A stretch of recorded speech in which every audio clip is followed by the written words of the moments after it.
ভারতের দাদাগিরিকে বুড়ো আঙুল দেখিয়ে সরাসরি চীনের সাথে রেলপথে যুক্ত হচ্ছে বাংলাদেশ। ভারত সবসময় ভাবত বাংলাদেশ মানেই তাদের হাতের মুঠোয় থাকা এক ভূখণ্ড, যার বের হওয়ার একমাত্র পথ ভারতের দয়া। কিন্তু সেই পুরনো হিসাব নিকাশ ধুলোয় মিশিয়ে দিয়েছে অন্তর্বর্তীকালীন সরকার। বাংলাদেশের মানচিত্র এখন আর দিল্লির দিকে তাকিয়ে নেই, তা ঘুরে গেছে পূর্ব দিকে, অর্থাৎ চীনের দিকে।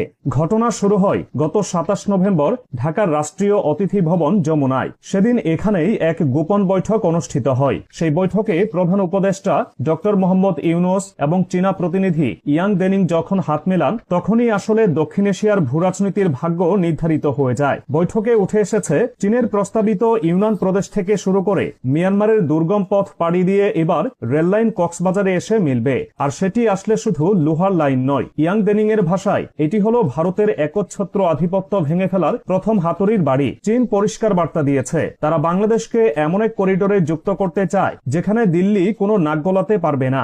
স্বাধীনতার পর থেকে ভারত বাংলাদেশকে এমন ভাবে ঘিরে রেখেছে যেন আমরা একটি দ্বীপ রাষ্ট্র। তিন দিকে ভারত আর একদিকে সাগর। নেপাল বা ভুটানে আমাদের পণ্য পাঠাতে গেলে ভারতের বর্ডার গার্ড বা কাস্টমসের অনুমতি লাগে। এক ট্রাকে পণ্য পাঠাতে গেলে 10 জায়গায় সই করতে হয়। এই যে চিকেন স্নেক বা শিলিগুড়ি করিডোর দিয়ে ভারত তার উত্তর পূর্বাঞ্চলকে আগলে রাখে, তারা চেয়েছিল বাংলাদেশও যেন তাদের এই ভয়ের সঙ্গী হয়। কিন্তু নতুন এই রেল রুট সেই পুরো খেলাটাই উল্টে দিয়েছে। চীনের কুনমিং থেকে যখন ট্রেন সরাসরি কাচিন ও রাখাইন হয়ে বাংলাদেশে ঢুকবে, তখন ভারতের সেই ট্রানজিট কার্ড আর কোনো কাজেই আসবে না। Carnegie endowment for international piece তাদের রিপোর্টে সাফ জানিয়েছে, এই রেল লাইন চালু হওয়ার অর্থ হলো দক্ষিণ এশিয়ায় ভারত আর একমাত্র বস বা নিয়ন্ত্রক থাকছে না। ক্ষমতার কেন্দ্রবিন্দু সরে আসছে ঢাকার দিকে।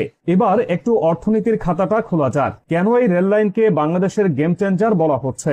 বর্তমানে আমরা যখন চীন থেকে কোনো কাঁচামাল বা মেশিনপত্র আনি, তা জাহাজে করে ঘুরে আসতে সময় লাগে 15 থেকে 20 দিন। কখনো কখনো বন্দর জটে পড়ে তা 1 মাসও লেগে যায়। কিন্তু এই নতুন রেলপথের জাদুকরী দিক হলো গতি। চীনের হাই স্পিড রেল নেটওয়ার্কের সাথে যুক্ত হলে কুনমিং থেকে ঢাকায় মালবাহী ট্রেন পৌঁছাতে সময় নেবে মাত্র 24 থেকে 36 ঘন্টা। ভাবা যায় বিশ্বব্যাংকের মতো রক্ষণশীল সংস্থাও স্বীকার করতে বাধ্য হয়েছে যে এই প্রকল্প বাস্তবায়িত হলে বাংলাদেশের পরিবহন খাতের চেহারাই বদলে যাবে। তাদের হিসাব মতে বছরে শুধু পরিবহন খরচই বাঁচবে প্রায় $12 বিলিয়ন।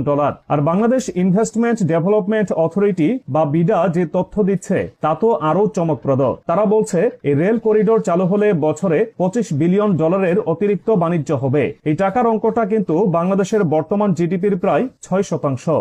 এতদিন বাংলাদেশের রপ্তানি বাণিজ্যের পুরোটাই ছিল সমুদ্র নির্ভর এবং অনেকাংশে কলকাতা বা হালদিয়া বন্দরের দয়ার উপর। কিন্তু রেল লাইনটি যখন চালু হবে, তখন বাংলাদেশ হয়ে উঠবে দক্ষিণ পূর্ব